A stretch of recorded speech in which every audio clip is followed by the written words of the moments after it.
Hello everybody! I'm starting a new Let's Play series. This will be my first, so this is Season 1, Episode 1. I am running the dw20 mod pack. This is the starting area of the server. As you can see, it's like real close to some great huge redwoods. There's a slime island up in the sky behind there.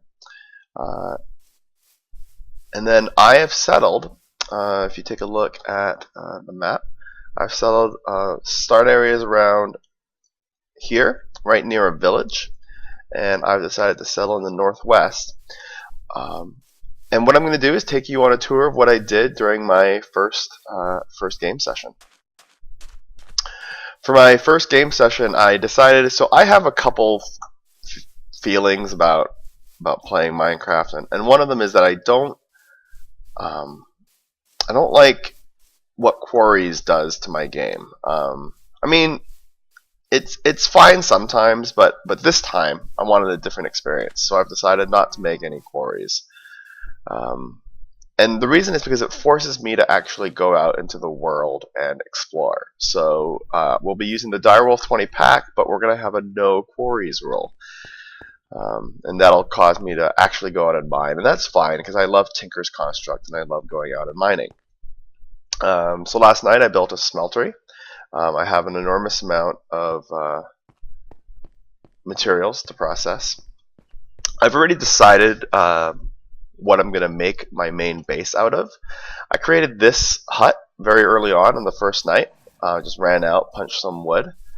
This is just my temporary hut. The idea is to just get some, early base going on at the beginning. And then I'm going to worry about making my big base later. And I want to make a really big base. I like having big bases. I've never really played around with modular power suits very much. And this server has modular power suits enabled. And I know that once you have that, you move around very quickly. So even if I have a large base, it's not going to be very painful to get around. Bunch of barley that was just growing wild was my early source of food. I don't know if you guys know, you grab some barley and you can grab the barley seed, and even a single barley turns in a crafting grid to barley flour, and if you cook the barley flour, it turns immediately into bread. And so that's just how I've been sustaining myself. This wheat I planted mostly so I can attract cows and chickens and move them around. And I've had another rule on this server. This server had a rule of no steam dynamos, and I decided I wanted to use reactant dynamos. And I wanted to use reactant dynamos because of my recent experience on Agrarian Skies. It's kind of interesting to look at different ways of getting power. That really made for some interesting gameplay early on. So for those who don't know, reactant dynamos combine a solid and a fluid. So reactant, here I am thinking. So I got some early bronze, and of course early game, did a little bit of basic mining. This is my basement. Like I said, this is all just temporary. I just needed a place to set up shop, do some basic processing, so that I could then work on my real base.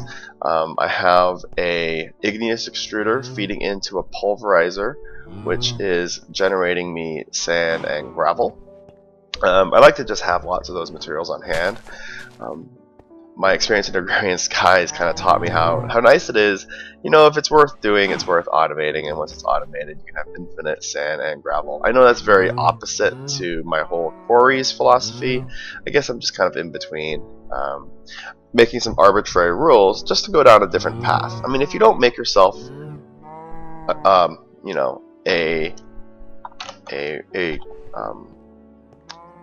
want to say like a constriction, then you're just going to do everything the same way. So here's an initial tunnel that I found, and it actually went down quite a bit, which was really nice, because it meant that when I wanted, I just mined a little bit more, and I found myself at Y10, which is where I like to do a lot of my mining. I mined around some diamond because I don't have fortune yet, although lately with my hammer, and I've just started exploring so much, I'm just mining around the hammer. I'm going to mine those out once I come back with a fortune pickaxe. I am 36, but I don't have my enchanting table yet. I've also decided, I might not do my enchanting. I should at least try it, in retrospect. But I like to get lapis lazuli and put that on my Tinker's Construct pickaxe. And so here I have a pickaxe. It's got a little bit of lapis on it, but it hasn't picked up any fortune yet, so it's waiting. For those who don't know, a lot of times if you're playing with Project Red, you get rubies, peridots, and sapphires, and you can use those in a crafting grid to make ruby pickaxes and shovels and axes, everything. And they're actually very, very good tools. They're almost like making diamond tools. They mine very quickly, and you get them almost immediately as you start digging down. So if you didn't know, definitely do that. That's the way that you want to be mining early in on a direwolf pack or anything with a Project Red. It gives you more mining speed than iron. It also gives you the ability to dig out some really tough materials. So you can see this is where I got my Tinker's Hammer. So I started mining down here, and I found a lava deposit down here.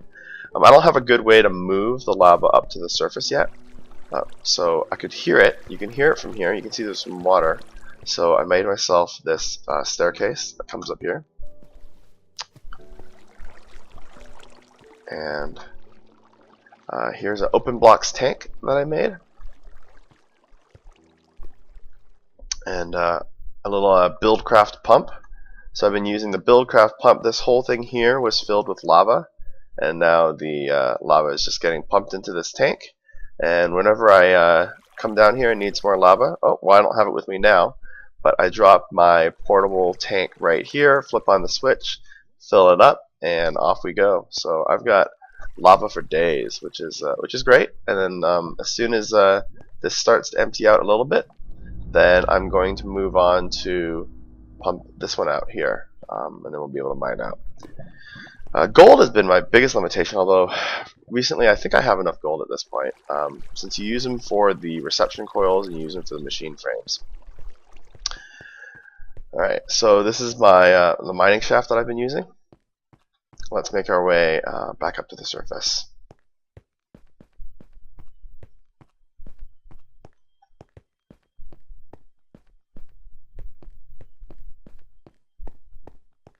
Getting a lot of frame rate hitches. Let me I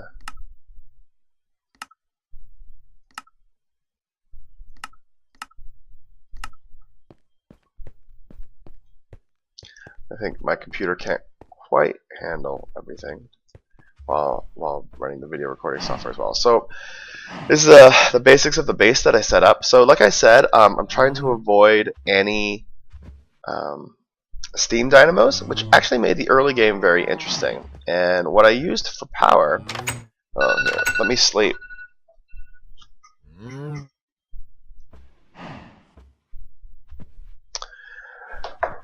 So for power, this over here was filled with sludge early on, which is why I had that pump that I made using Buildcraft, and I just pumped out some sludge and fed it down a pipe, which is underneath where this harvester is. And then over here there was some sewage, and I pumped all that out as well. And that actually provided the fluid early on for the Reactant Dynamo, and I combined it with some gunpowder. I got the gunpowder off of some creepers early on, and then later on I use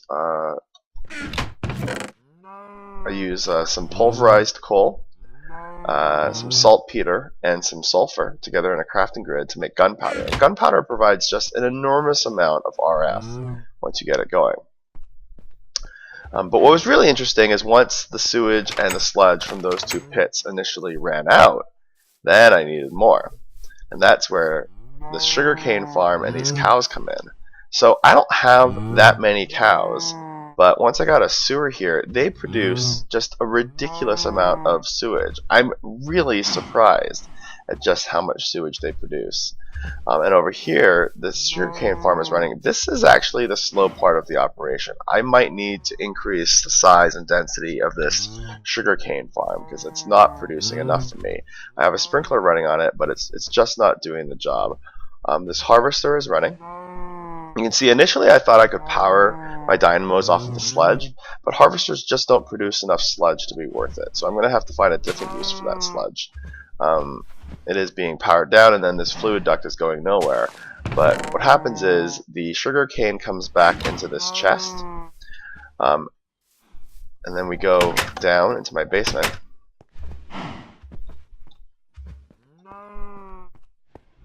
The sugar cane comes down here into this cyclic assembler, which is basically told to take sugar cane and turn it into sugar, and the sugar is piped into the reactant dynamos. The sugar's not keeping up though with the cows. The sewage from the cows. It's just, I had enough almost off of just 2 or 3 cows, and those 5 cows is providing more than enough sewage going into these portable tanks, which are acting as a buffer, and then those go into my reactant dynamos. I'm going to need some other solids to throw in here though, because like I said, it's not keeping up. And then I have a bunch of igneous extruders to just provide some materials. So here's an igneous extruder that produces cobblestone and smooth stone. Sometimes I set it for one or the other. I just go in here and I flip it as needed. When I need obsidian, I take this tank, which is attached, and I just flip it to the obsidian setting. Inputs right here go into the pulverizer. Optionally, they come into a buffer chest in the middle, so I can insert things in the process, and then a redstone furnace, and then out into the outputs. A lot of that's pretty standard for an early game setup. No surprises here. I have a little bit of 2 junk chests, and then my working set chest. Trash cans everywhere. I love those. And like I said, this is my initial hut. So that's just a bare bones start. That's what I did for my first day, along with a lot of mining. Up next, though, will be to create the start sketching in the base. A foundation of cobblestone with a a base layer of cobblestone with a basement of stone, and then a surface layer of interesting sandstone designs. I've been working on a few different variations. Oh, but before I do that, there's always just before I do that, I want to make a mob farm. So I've been making all this stone and this conveyor belt here with a mob grinder, and I'm going to make a mob farm. And that mob farm is probably going to be somewhere around here. Maybe kind of a tower. I'm gonna build it to look kind of like a cool wizard tower, but I want it, you know, somewhat close to some of my base operations, so that monsters actually spawn while I'm working.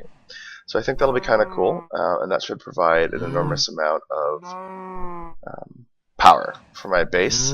The mob juice from the harvester combined with the gunpowder that comes from the creeper should provide all the power that I need. Alternatively, would be to find some more consistent way to get sulfur. I picked this location largely based partially on looks, but also because of the sewage pool, like I mentioned.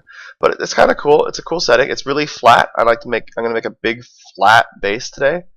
This season. At the intersection of different biomes. I think building at the intersection of biomes is kind of cool. So I'll be able to extend part of my base out this way if I want it to be over the water. I'll be able to extend part of my base out that way. I think that like bees will probably go behind. Big mob tower over here, and then tree farms and farms over here, and then extend out the rest of my base so it kind of somewhat overlooks the water. I think that'll be a pretty nice design. I'll start sketching it out later today. So anyway, this is the start, and we'll see where it goes. Happy Minecrafting!